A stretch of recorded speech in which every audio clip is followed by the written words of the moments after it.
Indian summer. Hello and welcome to the Anglo Sikh Virtual Museum. My name is Gurinder Singh Mann. I'm head of the Sikhmuseum Initiative. I'm joined here today with Taran Singh from Taran 3D, and today we are going to be talking about the Anglo Sikh Virtual Museum. The first object we want to discuss is what we call the Charena. So the word Charena means in Persian is four mirrors. So essentially it's a breastplate, and this particular breastplate is actually from the late 1600s, and it belonged to one of the what we call the founder of the Khalsa, Guru Gobind Singh, and he actually wore this in the battle, what we call the Battle of Bagani Sahib. And in that particular battle, the arrows were shot within this breastplate, and there's kind of a lot of history related to how this was actually used in battle.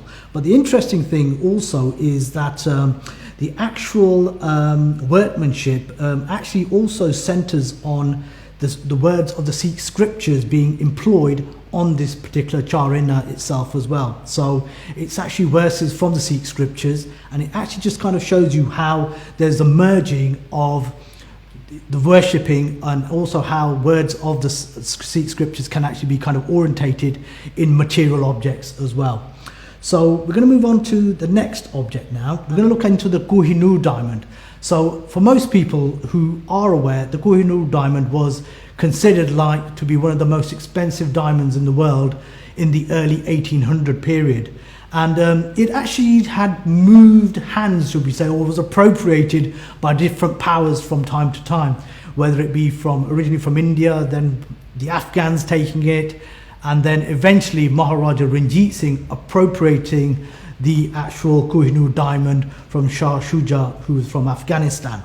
So what we're seeing here now is the Kohinoor diamond as it looked before the British took it, essentially.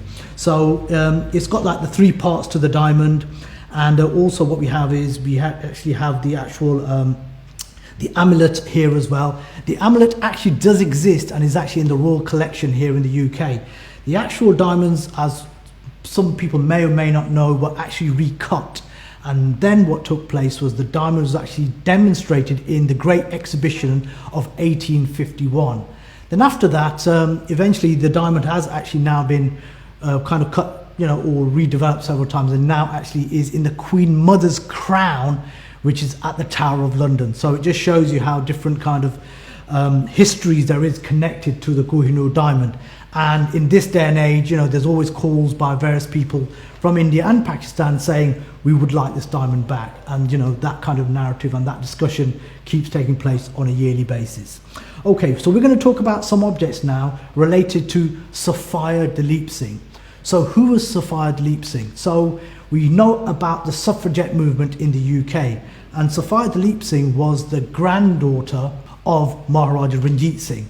So Sophia Dalip Singh, born here in the UK, and eventually her objects have now actually kind of gone into various kind of collections. So we're going to start off with the Panjangla next.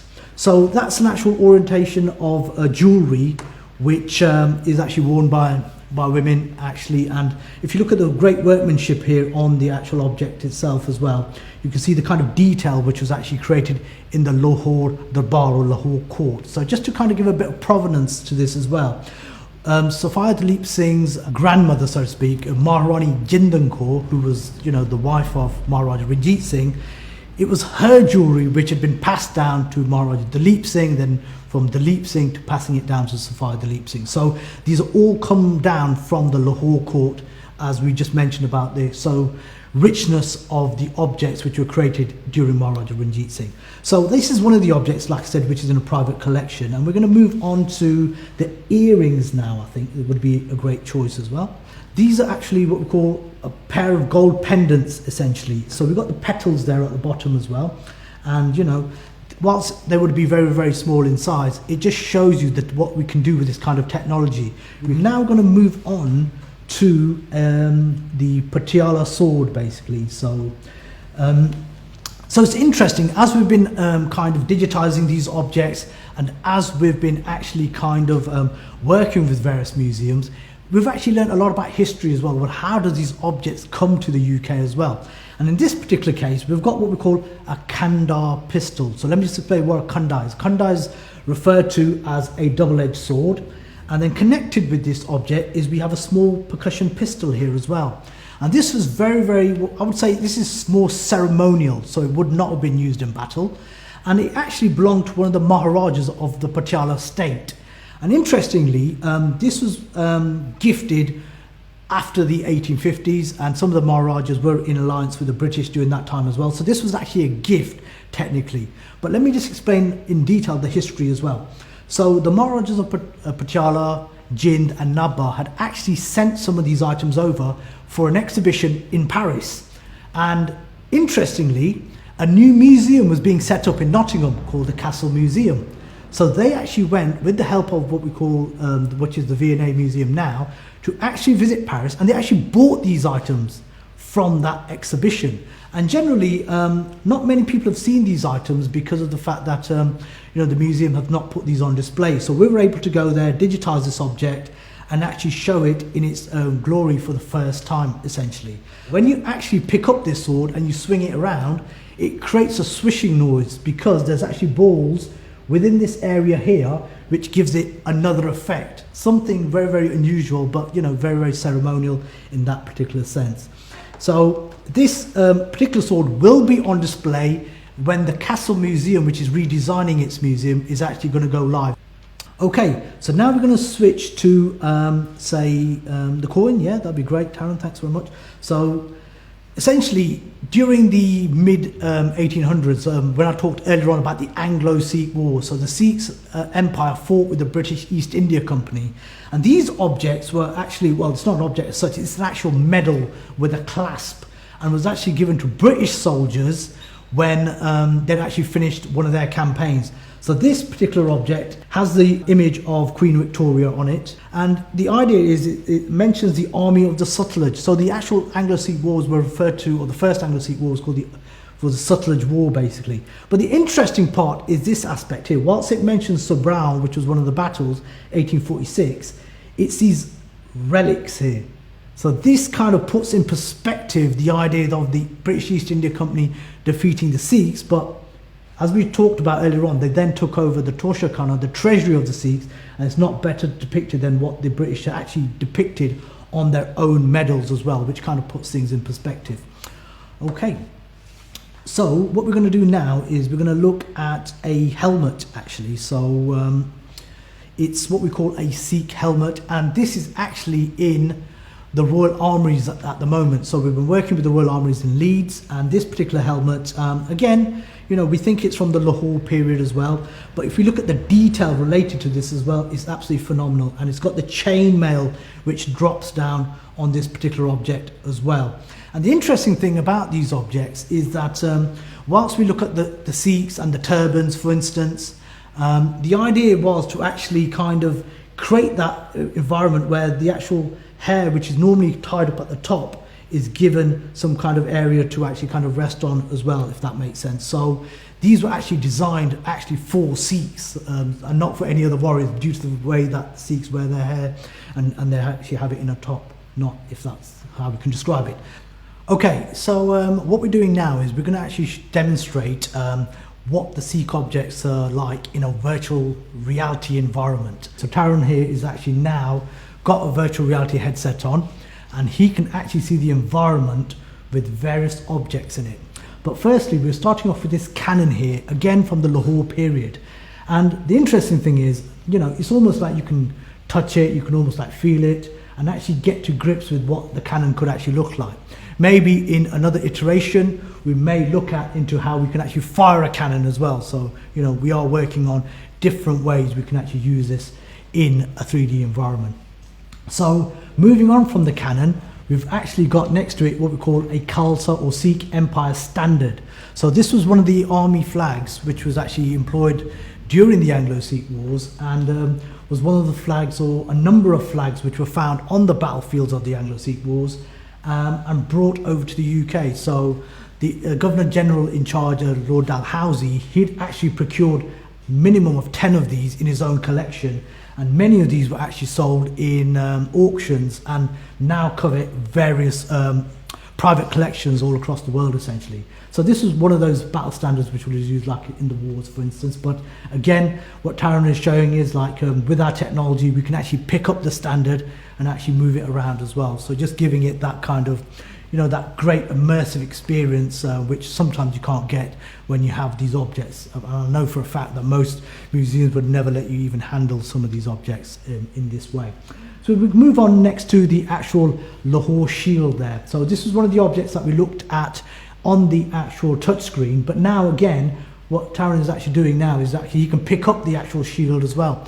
So you can actually show it like if he was actually possibly in the battlefield himself, and you can get a sense of size and proportion as well as to what this shield looked like, but more importantly, what it would have looked like during a particular battle, for instance. So it's a very, very decorative shield, like we've said, and it looks like we've got examples of peacocks on there as well. And the actual workmanship is actually really, really elaborate, which we discussed as well. So we'll move on to the Guru Nanak coin, for instance. So this particular coin it was part of the Lahore period. And again, what this demonstrates is a coin which is actually issued by Maharaja Ranjit Singh, who's seated on the left. We have what we call a Nishan Sahib, or a Sikh flag again.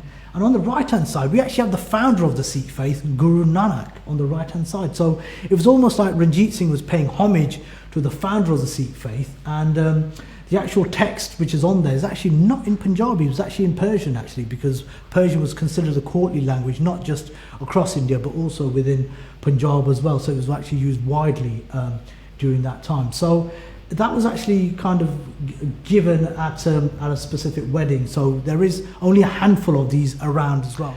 Next, we're going to move on to what we call the Avatar sword of containing Guru Nanak. So we mentioned Guru Nanak was the founder of the Sikh faith, but this particular sword actually belongs to, in a private collection, and belongs to Sukhbinder Singh Paul, who's based in London, and he actually bought this from an auction. And essentially this particular sword demonstrates the avatars of Vishnu, but what we have on one of the cartouche panels is Guru Nanak himself. So it kind of just shows a blending of various mythological avatars, but with Guru Nanak in there as well. And like I said, we've actually kind of done examples where we've actually had the sword side by side with the actual touch screen as well, just kind of show the kind of resemblance of the real sword compared with the digital version as well.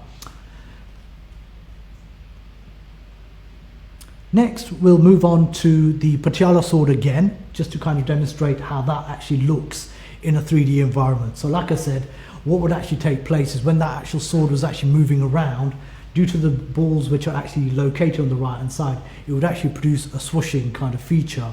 And like I said, it was mainly kind of considered to be ceremonial, but it just shows you the great workmanship as well. And within our technology, what we can actually do as well is we can either make the actual object as great as it was from the time it was created, or we can leave it with all the kind of embellishments, and we can leave it with some of the damages done and the weathering on some of these objects as well. It just really depends how we actually sometimes formulate what kind of aspect of the sword we want to actually demonstrate.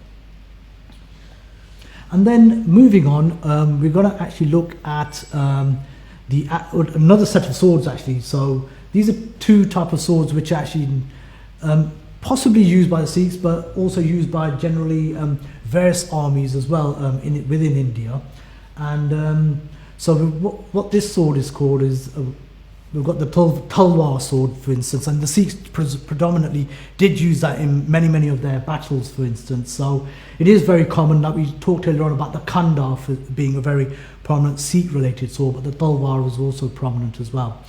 What we're also going to do now is actually to kind of demonstrate what we saw earlier, which is the Charena, the actual breastplate of Guru Gobind Singh. So this time around, within a virtual reality experience, you can now actually see, the actual sizing of it, and technically you can even pretend that you're wearing it as well. So kind of brings you closer to these objects in a way you would never be able to do, like I said previously. So I think that's the key thing we've been trying to do, is actually bring Sikh objects, and also some of these objects which do have an Anglo Sikh history, to life essentially.